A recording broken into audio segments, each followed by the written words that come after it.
পুলিশের আছে ড্রাইভার মদমুক্ত অবস্থায় আসছিল। ড্রাইভার আমার কাছে কইছে ওনাকে সারা রাত গাড়ি চালাইছে, কি হয়েছে বুঝতে পারছি। পাওয়া গেছে কি?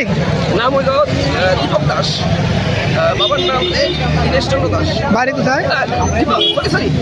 দীপক দেব আর লেট দীনেশ চন্দ্র দেব লেট। বাড়ি কোথায়? বাড়ি ভাটি বরাবর এয়ারপোর্ট নিয়ার এয়ারপোর্ট। আর ড্রাইভারকে যে আটক করা হয়েছে ড্রাইভারের নাম? সকালবেলা একটা ওই আমাদের এলাকারই দীপক কুমার দেব যে কাজ করতেছে এরকম সময়টা খুব দ্রুত বেগে একটা গাড়ি, যেটা আগে ওই দিকে বাড়ি দিয়ে গাড়ি দিয়ে আইছে। গাড়ির নাম্বার হলো TR01BB1810।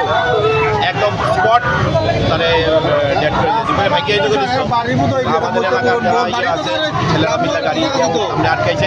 ড্রাইভাররা আমরা পুলিশের কাছে তুলে দিচ্ছি। এখন ডেড বডিটা এখানে আছে, এটাতে নেওয়ার ব্যবস্থা করছি। ড্রাইভার কি মদমত্ত ছিল? ড্রাইভার ড্রিঙ্কিং অবস্থায় ড্রাইভার ছিল।